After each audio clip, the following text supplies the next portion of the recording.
এক যুগ আগে মাওলানা দেলাওয়ার হোসাইন সাঈদীর পক্ষে আন্তর্জাতিক অপরাধ ট্রাইব্যুনালে সাক্ষ্য দিতে গিয়ে নিখোঁজ হয়ে যাওয়া সেই সুখরঞ্জন বালী ক্ষমতাচ্যুত প্রধানমন্ত্রী শেখ হাসিনা সহ ৩২ জনের বিরুদ্ধে আন্তর্জাতিক অপরাধ ট্রাইব্যুনালের প্রসিকিউশন বরাবর অভিযোগ দাখিল করেছেন।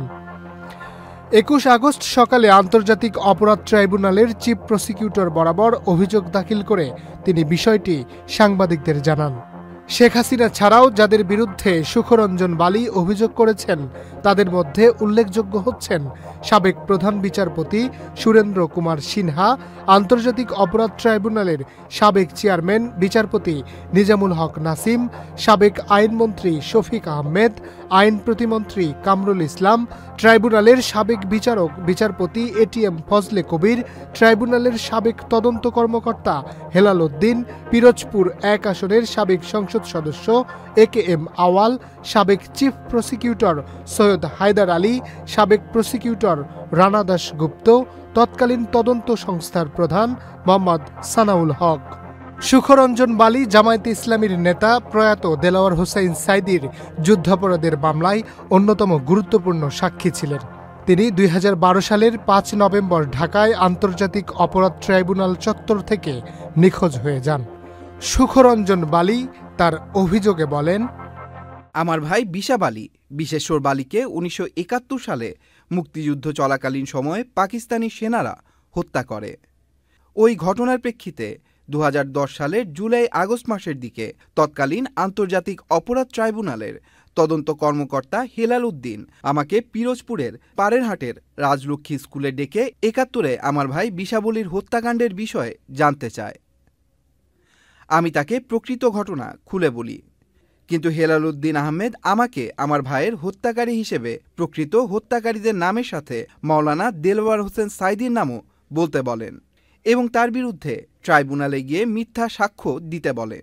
আমি হেলাল সাহেবকে তখন স্পষ্ট ভাষায় জানিয়ে দিই যে সাঈদী হুজুর আমার ভাই বিশাব আলী হত্যাকাণ্ডের সাথে কোনোভাবেই জড়িত ছিলেন না, সুতরাং তার বিরুদ্ধে মিথ্যা সাক্ষ্য দেয়া আমার পক্ষে সম্ভব নয়। কিন্তু তদন্ত কর্মকর্তা হেলাল সাহেব আমাকে জোরপূর্বক রাজি করাতে সেখানেই আমাকে শারীরিক নির্যাতন করতে থাকে।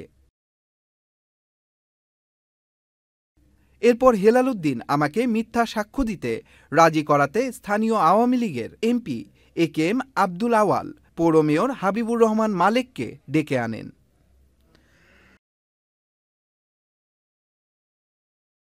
তারা আখতারুজ্জামান ফুলু ও কানাই লালা বিশ্বাসের নেতৃত্বে সাইফুল্লাহ লিটন, রেজাউল করিম শিকদার মন্টু, মিজানুর রহমান তালুকদার, সুমন শিকদার, দিলীপ মাঝি, রাজ্জাক খান বাদশাহ, মতিউর রহমান, শাহজাহান খান তালুকদার, মাসুদ আহমেদ রানা, শেখ ফিরোজ আহমেদ, গোলাম মোল্লা নকিব, আমিনুল ইসলাম মিরন, ইর্তিজা হাসান রাজু, খায়রুল হাসান মিঠু, মজনু তালুকদার, মৃধা মোহাম্মদ, মনিরুজ্জামান, একেএম মোস্তাফিজুর রহমান বিপ্লব, রাসেল পারভেজ রাজাসহ ছাত্রলীগ যুবলীগের আরও কিছু লোককে রাজলক্ষ্মী স্কুলে হাজির করায়। সেখানে তারা উপস্থিত হয়ে আমাকে নানা রকম চাপ ও হুমকি দিতে থাকে। আমি সাক্ষ্য দিতে রাজি না হলে আওয়াল ও মালেক সাহেব আমাকে হত্যার হুমকি দেয়। এরপর তাদের নির্দেশে রেজাউল করিম শিকদার মন্টু, সুমন শিকদার, দিলীপ মাঝি, রাজ্জাক খান বাদশাহ, শাহজাহান খান তালুকদার, মৃধা মোহাম্মদ, মনিরুজ্জামান, মাসুদ আহমেদ রানা, মজনু তালুকদার, মিজানুর রহমান তালুকদার মিলে আমাকে নির্দয়ভাবে পিটাতে থাকে।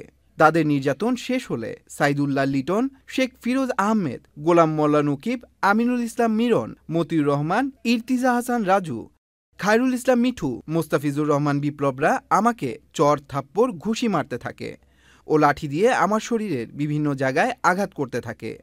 তারপরও আমি হুজুরের বিরুদ্ধে মিথ্যা সাক্ষ্য দিতে অস্বীকৃতি জানালে তাদের কথা মতো সাক্ষী দিতে রাজি না হইলে আগামীকালই আমার জীবনের শেষ দিন বলে শাসিয়ে যায়। তারপরও আমি হুজুরের বিরুদ্ধে মিথ্যা সাক্ষী দিতে অস্বীকৃতি জানালে তারা আমাকে আগামীকাল তাদের কথা মতো সাক্ষ্য দিতে রাজি না হলে আগামীকালই আমার জীবনের শেষ দিন বলে শাসিয়ে যায়।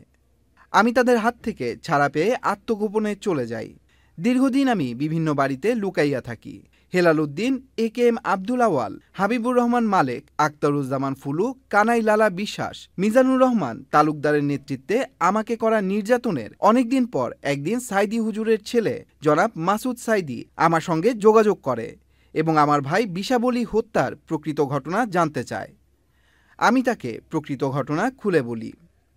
তখন মাসুদ সাঈদী জানতে চান এই সত্য ঘটনা আমি ট্রাইব্যুনালে এসে বলতে রাজি আছি কিনা। জবাবে আমি সম্মতি প্রকাশ করলে জনাব মাসুদ সাঈদী আমার ভাইয়ের হত্যার প্রকৃত ঘটনা ট্রাইব্যুনালে এসে বলার অনুরোধ জানান। আমি তার অনুরোধ গ্রহণ করি এবং সত্য ঘটনা তুলে ধরার জন্য সাঈদী হুজুরের পক্ষে সাক্ষ্য দিতে রাজি হই। সেই মর্মে আমি সুখরঞ্জন বালী সাঈদী হুজুরের পক্ষে সাক্ষ্য দিতে ৩ নভেম্বর ২০১২ সালে বিকালের দিকে ঢাকায় আসি এবং জনাব মাসুদ সাঈদীর সাথে যোগাযোগ করি। তিনি আমাকে ৪ তারিখ ট্রাইব্যুনালে অ্যাডভোকেট মিজানুল ইসলাম স্যারের কাছে নিয়ে আসেন। ওনাকে আমি সব খুলে বলি। এরপর ৫ নভেম্বর ২০১২ সকালে অ্যাডভোকেট মিজানুল ইসলামের অফিসে মাসুদ সাঈদী আমাকে নিয়ে যান। তখন অ্যাডভোকেট মিজানুল ইসলাম সাহেব আমাকে তার গাড়িতে করে ট্রাইব্যুনালের দিকে রওনা দেন। তার গাড়িতে আরও ২ জন আইনজীবী জনাব মঞ্জুর আহমেদ আনসারি ও জনাব হাসানুল মান্না সোহাগ ছিলেন, যাদের নাম আমি পরে জানতে পারি। আমার সামনে গাড়িতে জনাব মাসুদ সাঈদী ছিলেন এবং তার সঙ্গেও একজন আইনজীবী ছিলেন, যার নাম আবু বকর সিদ্দিকী, যা আমি পরে জানতে পারি। ট্রাইব্যুনালের গেটে বাইরে বিপুল সংখ্যক পুলিশ দেখতে পাই। ট্রাইব্যুনালের মূল গেটের কাছে আমাদের গাড়ি এসে পৌঁছালে পুলিশ আমাদের গাড়ি আটকে দেয়। আটকে দেওয়ার পর সামনের গাড়ি থেকে নেমে মাসুদ সাঈদী পুলিশের সাথে কথা বলতে থাকেন। এর মধ্যে কিছু বুঝে ওঠার আগেই সাদা পোশাকে থাকা অনেক লোক এবং পুলিশ মিলে অ্যাডভোকেট মিজান স্যারের গাড়ি ঘিরে ফেলে। সেখানে আমাকে দেখে তারা বলে, শুয়োরের বাচ্চা, তোকেই তো আমরা খুঁজছি, নিচে নাম। এ কথা বলে একজন পুলিশ আমার কানের নিচে প্রচণ্ড জোরে থাপ্পড় মারে। এরপর আমার শার্টের কলার ধরে আমাকে মারতে মারতে জোরপূর্বক গাড়ি থেকে নামিয়ে একটি সাদা রঙের পুলিশের পিকআপ ভ্যানে তুলে নেয়। আমার সাথে আইনজীবী ও মাসুদ ভাই তাদের বাধা দেওয়ার চেষ্টা করলেও পুলিশের আগ্রাসী ভূমিকার কারণে তারা আমার কাছেই আসতে পারে নাই। গাড়িতে উঠিয়েই তারা আমার চোখ ও হাত বেঁধে ফেলে। এ অবস্থাতেই তারা আমাকে অজানা একটি স্থানে নিয়ে যায়।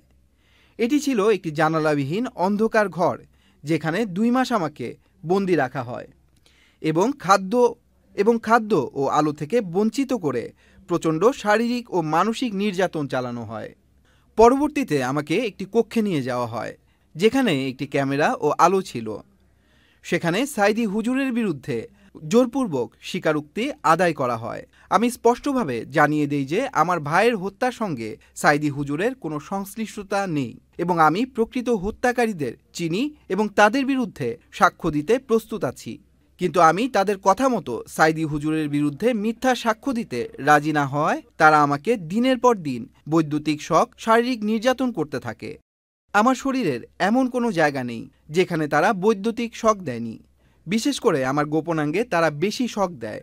এরপর তারা আমাকে কোটি টাকা ও একটি বাড়ি দেওয়ার প্রলোভনের মাধ্যমে আমার মনোবল ভেঙে দেওয়ার চেষ্টা করে, কিন্তু আমি তাতেও রাজি না হওয়ায় আমাকে প্রায় ২ মাস ওই গোপন জায়গায় আটকে রেখে নির্যাতন করা হয়।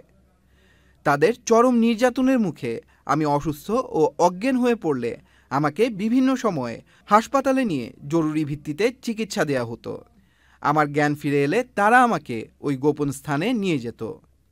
নিয়ে গিয়ে আবারও পূর্বের ন্যায় তারা আমার উপর শারীরিক নির্যাতন চালাতো। এরপর একদিন আমাকে চোখ বেঁধে একটি গাড়িতে তোলা হয় এবং কয়েক ঘন্টার দীর্ঘ যাত্রার পর যখন গাড়ি থামে, তখন আমি বাথরুমে যাবার কথা বললে তারা আমার চোখ খুলে দেয়। তখন দেখতে পাই আমাকে সীমান্ত এলাকায় আনা হয়েছে। সেখান থেকে বিজিবির সহায়তায় আমাকে ভারতের পশ্চিমবঙ্গের উত্তর ২৪ পরগনার স্বরূপনগর থানার অন্তর্গত বৈকারি বাজার সীমান্তে বিএসএফ এর হাতে তুলে দেয়া হয়। বিএসএফ আমাকে কোনো প্রশ্ন ছাড়াই নির্মমভাবে মারধর করে, আমার হাত বেঁধে নির্যাতন করে। পরে তারা আমাকে বসিরহাট নিয়ে যায়। বসিরহাট সাব জেলে ২২ দিন থাকার পর সেখান থেকে দমদম কেন্দ্রীয় কারাগারে পাঠানো হয়। সেখানে আমাকে মোট ৫ বছর আটকে রাখে। দমদম কেন্দ্রীয় কারাগারে আমার থাকার বিষয়টি জনাব মাসুদ সাঈদী জানতে পারেন এবং আমার ছেলেকে ভারত পাঠিয়ে বিষয়টি নিশ্চিত হন।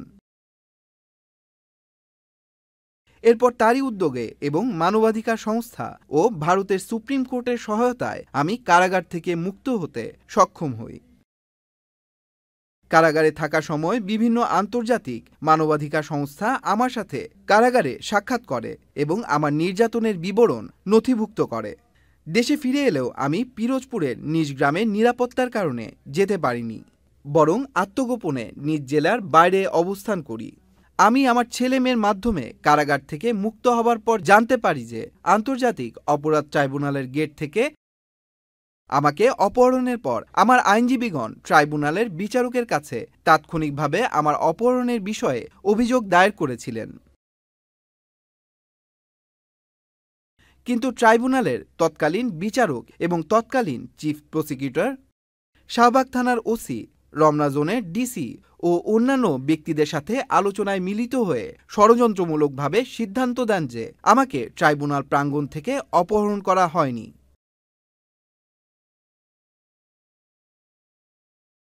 অথচ ট্রাইব্যুনাল প্রাঙ্গণে অসংখ্য সিসি ক্যামেরা ছিল।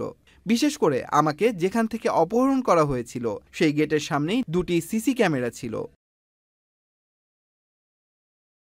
সেই ক্যামেরা 2টি সহ স্থাপিত সিসিটিভি ক্যামেরায় পুরো বিষয়টি রেকর্ড হবার কথা।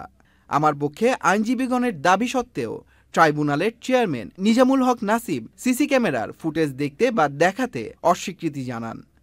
সেটি না করে জনাব নাসির আমার বিষয়টি নিয়ে আন্তর্জাতিক অপরাধ ট্রাইব্যুনালে অভিযোগ দায়ের করার দায়ে আমার আইনজীবীদের বিরুদ্ধে উল্টো আদালত অবমাননার অভিযোগ আনয়ন করেন। আমি দৃঢ়ভাবে বলতে চাই, আমি নিজ চোখে মুক্তিযুদ্ধের সময় আমার ভাইকে হত্যার ঘটনা দেখেছি। সেখানে সাইদি হুজুর ছিলেন না।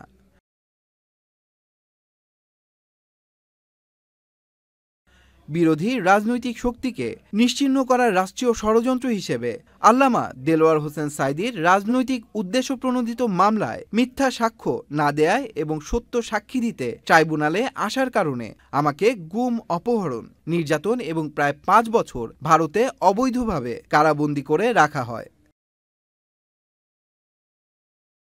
তার বিরুদ্ধে করা মামলা ছিল সম্পূর্ণ মিথ্যা, রাজনৈতিক উদ্দেশ্যপ্রণোদিত এবং সাজানো। তাকে অন্যায়ভাবে গ্রেফতার, দীর্ঘদিন কারারুদ্ধ করে রাখা এবং শেষ পর্যন্ত পরিকল্পিতভাবে কারাগারে তাকে হত্যা করা হয়েছে, যা আন্তর্জাতিক আইনের অধীনে মানবতাবিরোধী অপরাধের শামিল।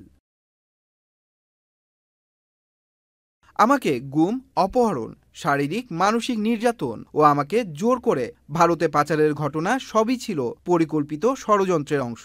আমাকে অপহরণ করে শারীরিক মানসিক নির্যাতনের মাধ্যমে আমার মানবাধিকার চরমভাবে লঙ্ঘন করা হয়েছে। আর এটি ছিল একটি বৃহৎ রাজনৈতিক দলের ষড়যন্ত্রের অংশ, যা আন্তর্জাতিক মানবাধিকার ও মানবতাবিরোধী অপরাধ হিসেবে বিবেচ্য। আমি এই ষড়যন্ত্রের বিরুদ্ধে ন্যায় বিচার ও দৃষ্টান্তমূলক শাস্তি দাবি করছি। রাষ্ট্রের পৃষ্ঠপোষকতায় আমাকে করা অপহরণ, গুম এবং 5 বছর অবৈধভাবে কারাবন্দী রাখাসহ আমার সাথে ঘটে যাওয়া সকল অন্যায়ের আমি বিচার চাই। সুখরঞ্জন বালির এই অভিযোগ যদি মিথ্যা হয় তবে সেটি ষড়যন্ত্রের শিকড়, আর যদি সত্য হয় তবে সেটি রাষ্ট্রীয় ক্ষমতার এক নীরব বর্বরতা।